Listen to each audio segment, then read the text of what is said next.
자, 여러분 안녕하세요. 세계사 수업이 돌아왔습니다. 자, 오늘은 1차 세계대전 이후에 세계가 어떻게 변화하고 발전해 갔는지에 대한 과정을 한번 살펴보려고 해요. 자, 선생님이 사진을 3개 준비해 왔습니다. 자, 그래서 오늘 배울 내용과 관련된 사진들이거든요. 자, 맨 위에 있는 혹시 글자 적혀 있는 거 보이나요? 네, 이거는 무스타파 케말이라고 불리우는 인물이 문자 보급 운동을 전개했던 모습이에요. 자, 그래서 이 무스타파 케말 같은 경우에는 바로 이 터키라고 하는 나라를 세웠던 인물이라고 할 수 있는데요. 자, 오늘 한번 이걸 살펴보도록 하겠고요. 자, 선생님 기준으로 왼쪽에 있는 2명의 인물이 보일 거예요. 자, 이 2명의 인물은 바로 누구냐면요. 장쉐랑과 장제스라는 인물이거든요. 자, 이거는 이제 중국의 발전 과정들을 오늘 좀 긴 시간 살펴볼 거니까요. 한번 잘 들어주시면 좋겠고, 마지막 간디의 소금행진, 여러분들 아마 간디는 비폭력 불복종 운동으로 굉장히 유명했던 인물이라고 할 수 있죠. 자, 그래서 이 간디를 중심으로 하는 인도의 독립운동의 과정을 한번 살펴보도록 하겠습니다. 자, 우리 프린트는 105쪽을 펴주시면 될 것 같아요. 자, 오늘은 요것만 하는 것이 아닙니다. 선생님이 이제 우리가 온라인 수업이 끝나고 난 뒤에 보충 자료 한 장짜리를 하나 줄 거예요. 자, 그거는 이제 동아시아사 시간에 굉장히 많이 다루게 되는 중국 근현대의 전반적인 흐름을 다루고 있는 바로 그 내용이거든요. 자, 그래서 그 내용을 추가적으로 할 거니까요. 선생님이 구글 클래스룸에는 그 파일을 올려놨거든요. 자, 그래서 이제 오면 이제 그 파일을 선생님이 출력을 해서 나눠줄 거예요. 그래서 그 전에 미리 공부를 했으면 좋겠습니다. 다운받아서요. 알겠죠? 자, 우리 지난 시간에는 1차 세계대전 이후의 모습들을 좀 살펴보았어요. 자, 그러면서 러시아 혁명, 베르사유 체제에 대해 살펴보았는데요. 선생님이 그 뒷부분을 조금은 더 디테일하게 다룰 필요가 있을 거라고 생각을 했어요. 어느 부분이냐면 그 국제연맹이 조성이 되고 그 다음에 워싱턴 군축회의라고 하는 것이 진행이 되면서 자, 선생님이 이 얘기를 했습니다. 바로 이제 1920년대 들어오게 되면요. 전 세계에서는 자, 평화를 위한 노력이라고 해서 평화를 위한 노력의 움직임들이 굉장히 많이 나타나게 됩니다. 자, 그 노력의 움직임이 크게 3가지 정도로 나누어서 살펴볼 수가 있을 것 같아요. 자, 그래서 먼저 첫 번째, 로카르노 조약이라고 하는 것이 있습니다. 로카르노 조약이요. 자, 이 로카르노 조약이라고 하는 거는 바로 어떤 조약이냐면 이전까지는 지금 사실은 독일 당시 패전국이었던 독일에게 배상금을 지급을 하게 되고요. 독일의 막대한 제한을 가해가고 있는 모습을 이제 봤는데 이 로카르노 조약을 통해 가지고 어떤 내용을 결정하게 되냐면 독일에게 이제 당시에 국제 연맹이라고 불리우는 것에 가입을 할 것을 당시에 이 조약을 통해서 확인을 받게 돼요. 자, 뿐만 아니라 이제 평화적인 해결 원칙을 합의하는 그러한 내용을 담으면서 평화라고 하는 내용을 여러분들이 한번 기억을 해줬으면 좋겠어요. 자, 그 다음에 켈로그 브리앙 조약이라고 하는 조약을 또 하나 체결을 하게 되는데요. 자, 켈로그 브리앙 조약이라고 하는 거 여러분들도 프린트에다가 적어주시기 바랍니다. 자, 이 조약을 통해 가지고 이제 모든 나라에서 이제 전쟁 포기라고 하는 거, 이제 평화를 위해서 전쟁을 포기하자라고 하는 것을 확인받는 바로 조약이 바로 켈로그 브리앙 조약이에요. 자, 그 다음에 세 번째가 도즈안과 영안이 있습니다. 자, 이 도즈안과 영안 같은 경우에는 기본적으로 이제 독일이 가지고 있었던 배상금 지불의 규모를 축소하는 그러한 조약이에요. 그런 안입니다. 자, 이 3가지 뒤에 선생님이 한 번 더 정리했으니까요. 그때 한번 다루도록 하겠고요. 더 자세하게. 자, 아무튼 이러한 걸 통해서 이제 전쟁을 금지하고 평화를 위한 노력의 움직임들이 전개되었습니다. 자, 그러면서 이제 각 지역에서는 새로운 모습의 세계의 모습이 등장을 하게 돼요. 자, 그래서 선생님이 먼저 독일부터 살펴보도록 하겠습니다. 자, 독일 같은 경우에는요. 바로 비렐름 2세가 당시에 만명을 하고 난 다음에 왕이 없는 정치, 바로 바이마르 공화국이라고 하는 것이 수립이 됩니다. 자, 얘들아, 바이마르 공화국이라고 하는 거 다시 말하면 왕이 있다 없다? 없다라고 하는 거야. 자, 그래서 이 왕이 없는 정치를 유지하기 위해서 이때 바이마르 공화국에서는 헌법도 만들게 돼요. 자, 그 헌법을 바로 뭐라고 부르게 되냐면 바이마르 헌법이라고 부릅니다. 자, 이 바이마르 헌법이 굉장히 중요한 헌법이에요. 왜냐면 이 헌법을 헌법에서 이제 여러 가지 의무라든지 인간의 생존권, 뭐 다양한 사회적 의무라든지 그 다음에 인간의 생존권 등등을 명시하면서 자 굉장히 잘 만들어진 헌법이라고 할 수가 있어요. 자 그래서 이걸 기반으로 세계 모든 민주주의 국가들이 바로 이 바이마르 헌법을 모델로 삼을 정도로 굉장히 유명한 헌법이기 때문에 여러분들이 바이마르 헌법 한 번만 기억해 주시면 좋을 것 같고요. 뒤에 선생님이 제시를 했으니까 한번 그때 더 자세히 보도록 할게요. 자, 그 다음에 볼 거는 오스트리아 헝가리 제국입니다. 자, 오스트리아 헝가리 제국의 경우에는요, 이제 패전국이었잖아. 자, 그래서 이제 오스트리아 헝가리가 쪼개지게 됩니다. 그래서 오스트리아 공화국과 헝가리라는 것이 만들어지게 되고요. 자, 그 다음에 패전국이었던 오스만. 오스만은 막대한 배상금을 갚지 못하고 결국은 파산 신청을 하면서 멸망을 하게 됩니다. 자, 멸망을 하고 난 다음에 그 자리에 다시금 오스만의 후예라고 얘기할 수 있는 무스타파 케말이라는 사람이 무스타파 케말.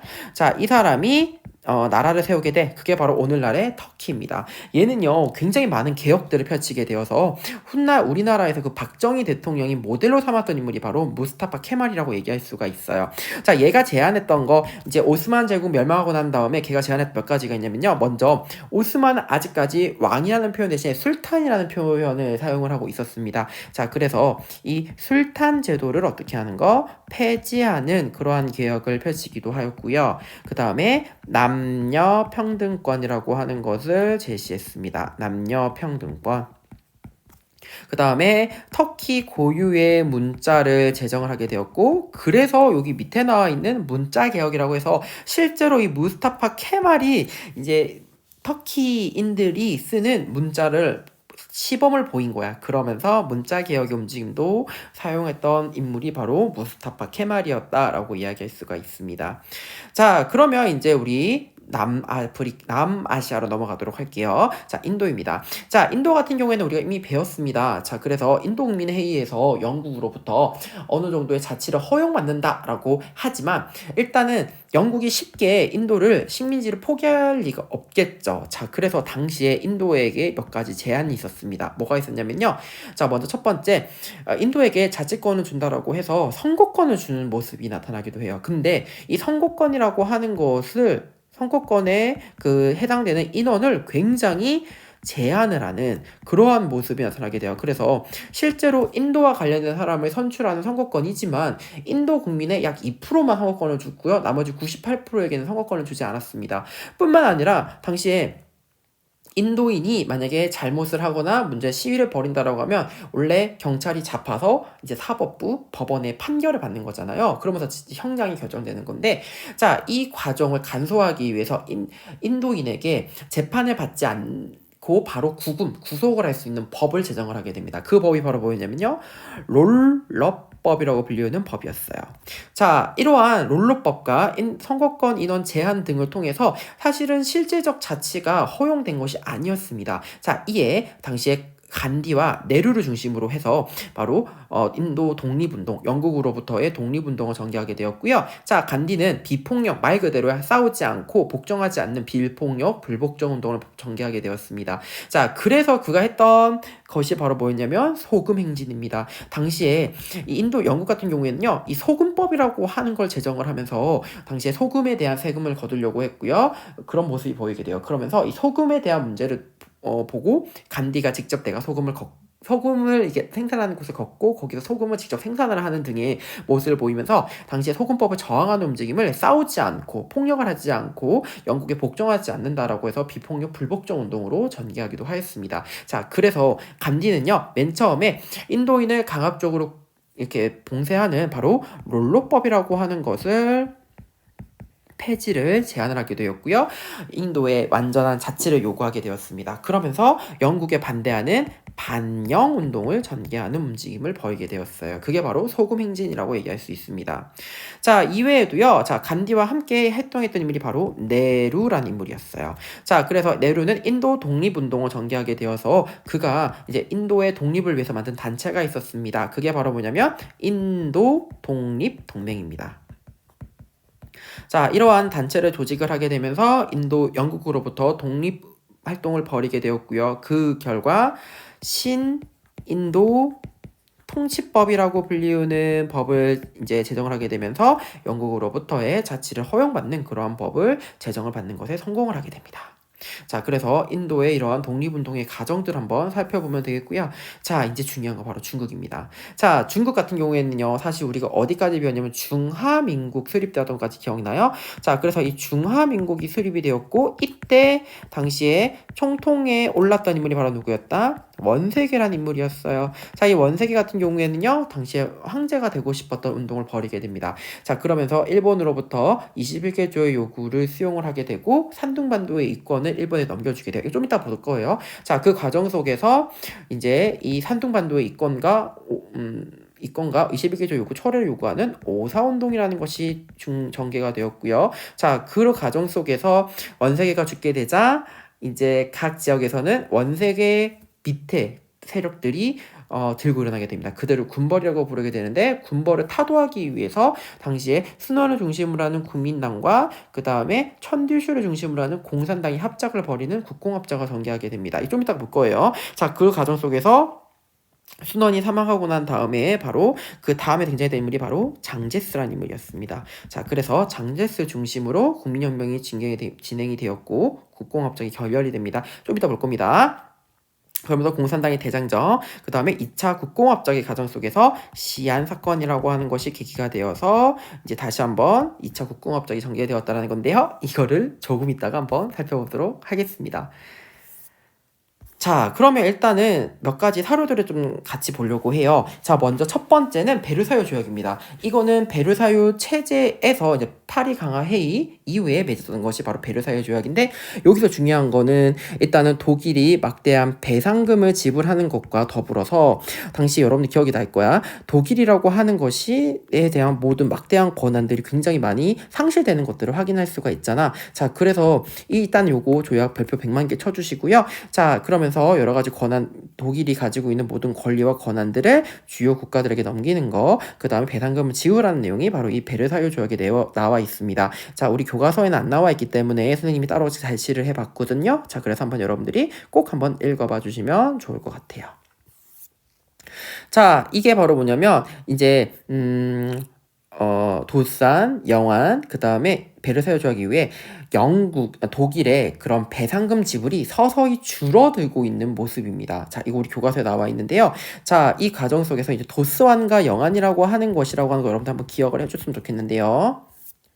자, 이겁니다. 자, 평화를 위한 노력으로서 아까 얘기했던 로카르노 협정, 켈로그 브리앙, 그 다음에 도지안과 영안이라고 하는 건데요. 자, 다 정리해볼게요. 로카르노 협정이라는 것은 바로 뭐냐면 이제 독일의 국제연맹 가입과 국제 분쟁의 평화적인 원칙, 다시 말하면 더 이상 싸우지 않고 평화적으로 문제를 해결하기 위한 방안을 협의했던 것이 바로 로카르노에서 강대국들이 모여서 협정을 체결하게 됩니다. 자, 그래서 그게 바로 로카르노 협정 혹은 조약이라고 부르게 되고요. 3년 뒤에 켈로그 브리앙 조약을 체결하게 됩니다. 여기서 가장 중요한 건 바로 뭐냐면 15개 나라들이 국가 정책 수단으로서 뭐를 포기한다고요? 그렇지, 전쟁을 포기했다라고 하는 거야. 평화를 위해서. 그러면서 이제 독일이라고 하는 국가가 배상금이 워낙 많았기 때문에 그 배상금을 감축시키기 위한 여러 가지 이 제안들이 나오게 되었고요. 도즈라고 불리는 인물과 영이라는 이름을 불리는 인물이 각각 제안을 했습니다. 그래서 전쟁 배상금의 부담을 줄여주는 그러한 안들을 제시하게 되면서 이제 뭔가 갈등이나 이런 모습들에서 벗어나서 좀 더 국가와 국가 간의 평화와 화합이라고 하는 걸 추구하는 움직임들이 1920년대에 전개되었다라는 거 여러분들이 한 번만 더 기억을 했으면 좋겠습니다.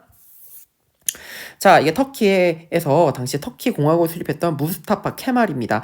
자, 이렇게 생겼어요. 자, 그는 특히나 여러 가지 술탄제 폐지라든지 혹은 남녀평등권의 도입, 터키 문자 제정 같은 것들을 보이게 되었고, 특히나 이 터키 문자 제작에 힘을 썼던 인물이 바로 무스타파 케말이었습니다. 그래서 그는 수세기 동안 사용해오던 아랍 문자 대신에 로마자를 변형한 새로운 문자, 바로 터키어를 만들면서 보급했던 인물이 바로 무스타파 케말이라는 인물이었어요. 그래서 이거 한 번만 여러분들이 기억을 했으면 좋겠습니다.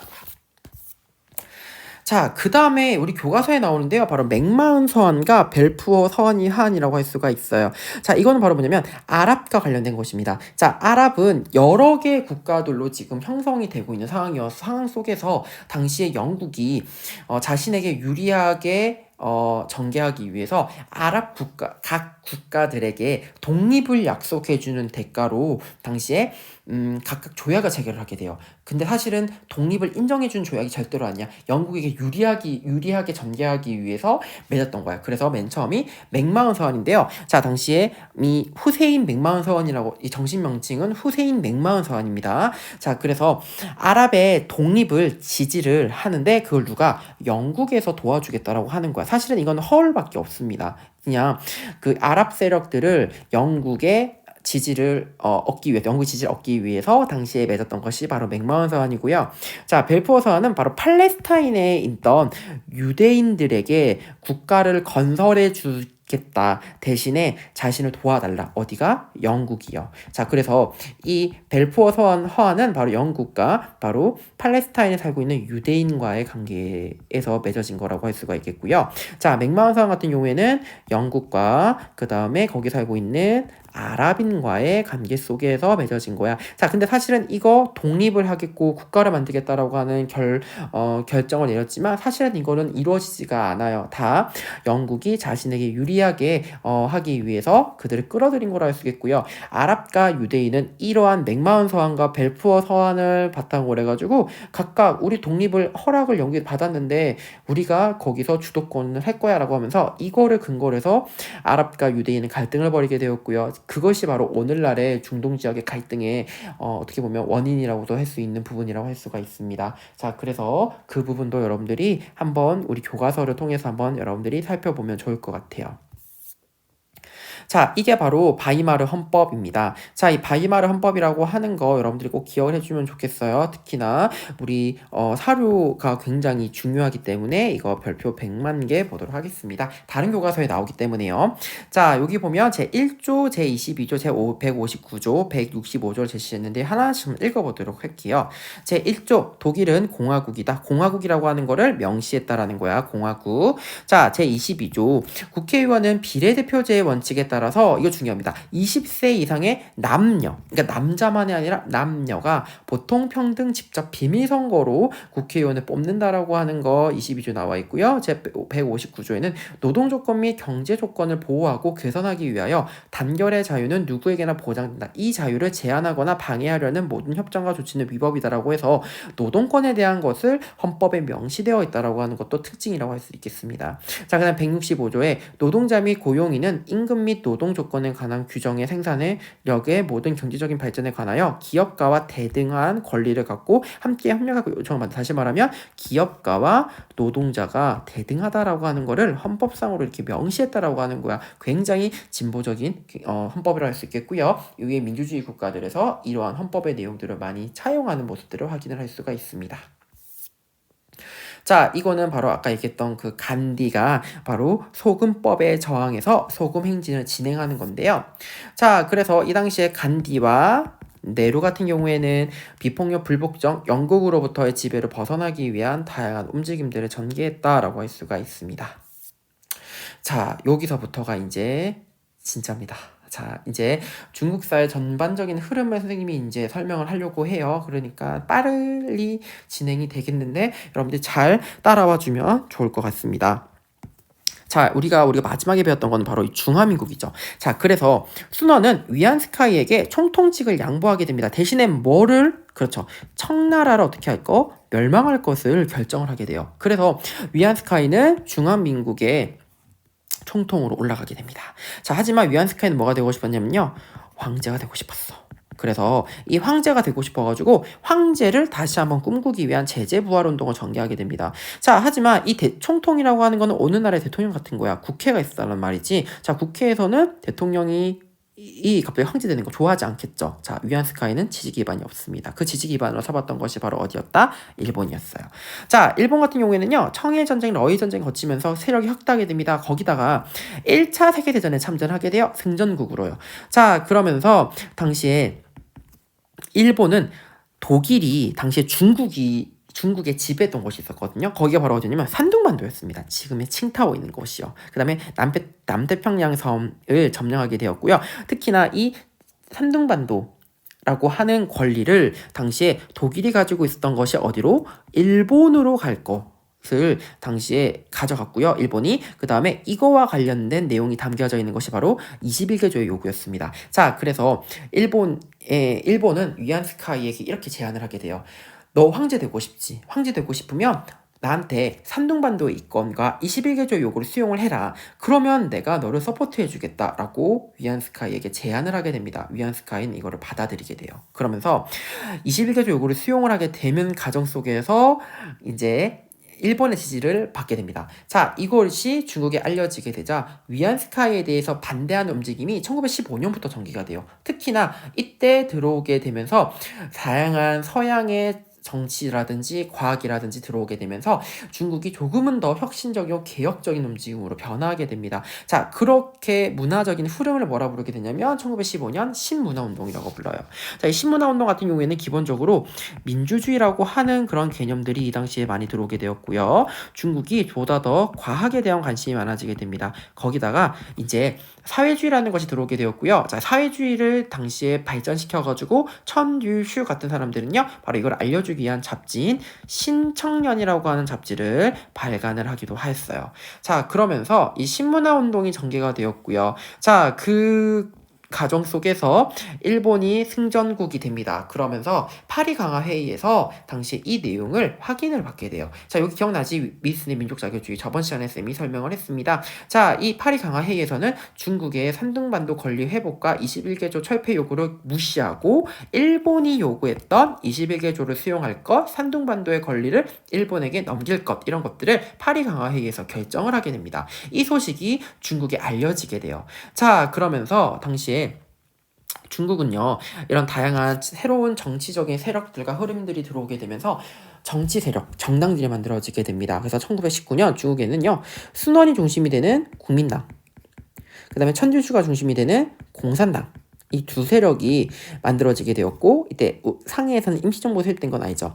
자, 이 파리 강화 회의가 알려지게 되죠. 중국에서는 자, 일본에게 중국이 서서히 잠식되고 먹힌다라고 하는 그런 불안감이 휩싸이게 됩니다. 자, 그러면서 베이징 대학생을 중심으로 해서 1919년에 한반도에 일어났던 3.1운동의 영향을 받아서 바로 전국적으로 확산되었던 운동이 바로 뭐였냐면 5.4운동입니다. 자, 5.4운동에서 요구했던 건 바로 두 가지였어. 일단은 먼저 첫 번째, 산둥반도에 대한 이권을 반환을 할 것, 산둥반도 반환과 그 다음에 일본이 원색에게 제안을 했던 21개조의 요구를 어떻게 할 것? 철회할 것. 이 두 가지를 제시를 하게 되면서 전국적으로 확산을 하게 됩니다. 자, 그러면서 당시에 이 중화민국에서는요, 파리 강화 조약의 조인을 거부하면서 거부의 움직임을 보이게 되었고, 그 거부가 결국은 어디에서? 워싱턴 군축회의에서 결정이 내리게 됩니다. 자, 이 워싱턴 군축회의가 일어났던 거는요, 일본이 당시에 급격하게 세력이 커지게 되자 미국이 일본을 견제하고자 하였어요. 자, 그래서 그 견제 일환으로서 산둥반도를 어디로? 중국으로 반환을 하고 21개조 요구를 철회할 것을 이 회의에서 결정을 하게 됩니다. 자, 그러면서 군함 비율 같은 것을 제한하는 등의 모습을 보이면서 결국은 5.4운동의 요구사항들을 그대로 이제 중국이 넘어가게 됩니다. 자, 그러면서 원세계가 죽게 돼요. 자, 원세계가 죽게 되자 당시에 원세계 희하에 있었던 군인 세력들이 정치 세력화가 되면서 난립을 하게 됩니다. 자, 그러면서 중국 사회가 굉장히 혼란스러워지게 되니까 당시에 국민당과 공산당이 서로 힘을 합쳐가지고 군벌을 타도할 것을 내세우면서 힘을 합치게 돼요. 그게 바로 뭐냐면 1924년에 전개되었던 제1차 국공합작이었습니다. 자, 1차 국공합작의 목적은요, 바로 군벌을 어떻게 할 것? 없앨 것, 타도할 것을 제안을 하게 되었어요. 자, 그러면서 이 군벌 타도를 이제 목적으로 해서 1차 국공합작이 전개가 됩니다. 자, 그러면서 25년에 순원이 죽게 되자 그 다음에 등장했던 인물이 바로 누구였냐면 장제스였습니다. 자, 그래서 이 당시에 상해에서 530 운동 같은 것들이 전개가 되었고, 북벌이라고 하는 거는 군벌들을 타도하는데 군벌들이 다 북쪽에 있었어. 그래서 북쪽에 있는 군벌들을 타도하자라고 생각하면 될 것 같아. 자, 그랬는데 이 장제스는 공산당을 그렇게 좋아하지 않았어요. 그래서 4.12 쿠데타라고 하는 거를 일으켜서 당시에 공산당을 탄압을 하게 됩니다. 자, 그러면서 27년에 결국은 국공합작이 결렬이 되었고 장제스를 중심으로 여기가 이제 난징이라고 불리는 곳이서 이제 형성이 되는데 이 장제스를 중심으로 하는 국민당 정부가 결국은 군대를 만들어서 위에 있었던 군벌들을 타도하게 됩니다. 그래서 28년에 군벌이 성공을 하게 되면서 이제는 군벌 타도보다는 이제는 중국 내에서는 국민당과 공산당의 갈등이 극에 달하게 되는 모습이 나타나게 됩니다. 이 무렵에 1929년에 세계 대공황, 경제 대공황이 전 세계를 강타하게 되었고요. 자, 이 경제 대공황을 당시에 일본은 극복하기 위해서 했던 것이 바로 뭐였냐면 침략 전쟁이었어. 자, 그 침략 전쟁의 일환으로 전개되었던 것이 바로 뭐였냐면 만주 사변이었습니다. 자, 여러분 만주 사변은 한국사 시간에 배웠으니까요. 여러분들 간단하게 넘어갈게요. 자, 그래서 당시에 만주 지역에 일본이 깔았던 철도를 일본 스스로가 파괴하게 되면서 이거를 중국인이 한 거라고 속이면서 중국인들을 대거 이제 학살했던 사건이 바로 만주사변이었잖아. 자, 그러면서 그 지역에 당시 청나라의 마지막 황제였던 푸이를 옹립하면서 나라를 세우게 됩니다. 그게 바로 뭐였어요? 만주국이었지. 자, 만주국이 32년에 만들어지게 됩니다. 자, 이렇게 지금 위협적 모습이 나타나게 되는 거잖아. 이때 세계에서는 어디가? 그렇지. 국제연맹에서 당시에 이거와 관련해가지고 간섭을 하게 됩니다. 자, 중국 장제스는 바로 이거를 당시에 국제연맹에 제소를 하게 되는데 내가 저번에 얘기했잖아요. 그 국제연맹 같은 경우에는 군사력을 보유하지 않습니다. 그렇기 때문에 얘가 할 수 있는 거는 그냥 조사단을 파견해가지고 진상조사를 하는 거였거든요. 자, 그렇게 해서 당시 국제연맹에서는 리튼이 중심이 되는 리튼 조사단을 파견을 하게 됩니다. 자, 그랬는데 당시에 파견을 했지만 조사단이 입국하는 것을 일본이 금지하게 되었고요. 바로 뭐 했냐면요. 바로 일본은 국제연맹을 탈퇴하게 되어버립니다. 자, 일본은 국제연맹을 탈퇴하게 되면서, 자, 이제 일본은 이제 국제연맹 하에 있는 것이 아니라 계속된 침략전쟁을 하기 위한 작전들을 벌이게 되었습니다. 자, 이렇게 지금 침략전쟁 과정 속에서 가장 일본의 타깃이 되었던 곳은 바로 어디였을 것 같아요? 중국이겠죠. 바로 그 대륙으로 나가야 되니까. 자, 그래서 지금 중국은 일본으로부터의 지배를 막 위협을 받는 상황이었지만 장제스는 아직까지 공산당을 토벌하는 거에 혈안이 있었던 사람이었어요. 그래서 선 안내 후 양회 정책을 펼치게 되는데 이게 바로 뭐냐면 먼저 안쪽 다시 말하면 중국 본토가 이제 편안해져야지만이 해야 되고 그 이후에 바깥의 외부를 격퇴하겠다라고 하는 거예요. 자, 다시 말하면 이 편안하게 한다는 거 안을 바로 여기가 어디 말한다? 그렇지. 공산당을 토벌한다라고 하는 걸 의미하는 거고요. 자, 이후에 바깥에 있는 세력들을 다스리겠다라고 하는 거 이거 어디를 의미하는 걸까요? 일본을 의미하는 거겠죠. 자, 그러면서 선안의 후 양회 정책을 펼치게 되면서 당시에 중국 내에서는 지금 급한 거는 일본을 타개하는 거지. 일본을 공격하는 거지. 공산당을 공격하는 것이 아니다라고 하는 그러한 움직임들이 막 전개가 되었습니다. 자, 그것이 결국은 1937년에 이 사건으로 벌어지게 돼요. 다시 말하면 국민당과 공산당의 갈등 속에서 내전 중지 이제 계속 싸우고 있었거든요. 요거가 늘어나게 되면서 당시 장쉐랑 아까 봤던 장쉐랑이 장제스를 감금시키는 사건이 발생을 하게 됩니다. 그게 바로 뭐였냐면 시안 사건입니다. 시안 지역이었어요. 시안 지역에서 장제스를 감금시켜 버립니다. 누가요? 바로 장쉐랑이요. 자, 그래서 이 장제스를 풀어주는 조건으로 더 이상 내전하지 않겠다라는 것을 확인을 받게 됩니다. 이 무렵에 일본이 중국을 차지하기 위해서 결국은 전쟁을 벌이게 됩니다. 그게 바로 뭐였냐면 1937년 중일전쟁입니다. 자, 이 중일전쟁은 당시에 상하이와 난징을 점령을 하게 되면서 당시에 루거우차오 사건이라고 하는 사건을 일으켜서 당시에 전개하게 되었거든요. 이거는 노구교 사건이라고 해서 여기 라고 해요. 여러분들 나중에 동아시아사 좀 자세히 해보도록 할게요. 자, 아무튼 이 루고우차오 사건이 계기가 되어서 중일 전쟁이 발생을 하게 됩니다. 자, 이 중일 전쟁이 발발하니까 이제 더 이상 우리가 국민당과 공산당이 갈등을 벌이는 것이 아니라 어디를 싸우자? 일본과 싸우자라고 하면서 다시 한번 국민당과 공산당이 힘을 합치게 됩니다. 그게 바로 뭐다? 2차 국공합작이고요. 자, 여기서의 목적은 바로 뭐였다? 항일입니다. 다시 말하면 일본을 어떻게 하자? 다도하자라고 하는 움직임 속에서 2차 국공합작이 전개가 됩니다. 자, 이 중일 전쟁 과정 속에서 당시에 상하이나 난징을 점령하게 되었고요. 자, 이 난징 특히나 일본은요. 난징 지역에 있는 많은 사람들을 학살을 하게 돼요. 난징 대학살을 당시에 전개를 하게 됩니다. 자, 그러면서 중일 전쟁과 그 다음에 이 당시가 2차 세계대전이 전개되었던 시기였기 때문에 전쟁을 해야 돼. 전쟁하려면 물자가 필요하게 되었죠. 그 일본이 물자를 공급할 수 있는 곳은 당시의 식민지였던 조선이었습니다. 그래서 1938년에 조선의 국가총동원법이라고 하는 거를 선언을 해서 당시 징용, 징병, 일본군 위안부 이런 것들에 대한 동원령을 내리게 됩니다. 자, 그러면서 전쟁이 전개가 되었지만 나중 있다가 배울 이제 카이로 회담, 얄타 회담, 포츠담 회담을 통해서 결국은 일본이 바로 히로시마에 이제 원자가 투여가 되면서 일본은 패망을 하게 되었고요. 그러면서 자연스럽게 중일 전쟁도 끝나게 됩니다. 자, 이 내용들은요, 사실은 동아시아사에서 좀 더 깊게 다루는데, 여러분들이 해야 될 거는 바로 뭐냐면 그 흐름만 좀 이해해 주세요. 흐름만 여러분들이 조금 잘 이해해 주시면 좋을 것 같습니다.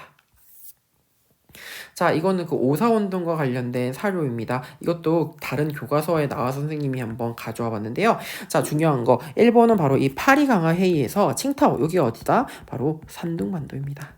자, 이 산둥반도를 지금 삼키려고 하고 있고요. 자, 그 과정 속에서 베이징을 중심으로 해서 대학생이 중심이 되어서 21개조 요구 철회와 그 다음에 산둥반도의 이권을 반환하는 그런 움직임 속에서 오사운동을 전개하기도 하였습니다. 자, 그래서 이런 식으로 오사운동이 전개가 되었어요. 굉장히 많은 인원들이 모여서 전개되었던 것을 우리가 확인을 할 수 있겠죠. 자, 이거는 이제 시안 사건 가정 이후에 장쉐랑과 장제스의 모습이라고 할 수가 있겠습니다. 그래서 여러분들 시안 사건 2차 국공합작의 내용들도 한번 여러분들이 조금 기억을 해주셨으면 좋겠습니다. 자, 오늘 내용 너무 간략간략하게 했는데요. 세계사는 전반적인 흐름을 보는 게 중요하다고 저번에도 얘기를 했죠. 자, 그래서 일단은 앞에서 나왔던 여러 국가들이 어떻게 발전해 나갔는지와 특히나 중국 같은 경우에는 당시에 신해혁명 이후에 중화민국 수립되고 난 이후에 어떤 식으로 흐름이 전개되었는지를 간략하게 여러분들이 보면 아마도 내년에 배울 동아시아사라든지 아니면 수업에서 세계사에서 큰 도움이 될 거라고 생각을 합니다. 자, 그래서 이제 다음 시간에는 1920년대가 이제 막 끝나고 이제 30년대로 접어들게 되는데요. 1929년이 되면 경제 대공황이 세계를 강타하게 됩니다. 자, 이거를 극복하기 위해서 미국, 영국, 프랑스, 그 다음에 독일, 이탈리아, 일본은 각각 다른 정책들을 보이게 됩니다. 자, 맨 위에 있는 사람 혹시 누군지 알죠? 바로 프랭클린 루즈벨트입니다. 자, 그 다음에 히틀러, 그 다음에 무솔리니인데요. 자, 그러면서 이제 전체주의라고 하는 것들, 그 다음에 경제 대공황 이 내용들을 다음 시간에 한번 더 깊숙하게 살펴보도록 하겠습니다. 자, 선생님이 오늘 배운 것 내용 바탕으로 해가지고요. 출석 과제 올릴 테니까 퀴즈를 잘 풀어주기를 바라겠습니다. 알겠죠, 여러분? 자, 그러면 선생님과는 다음 시간에 더 살펴보도록 할게요. 자, 오늘은 여기까지 하겠습니다. 모두들 바이바이.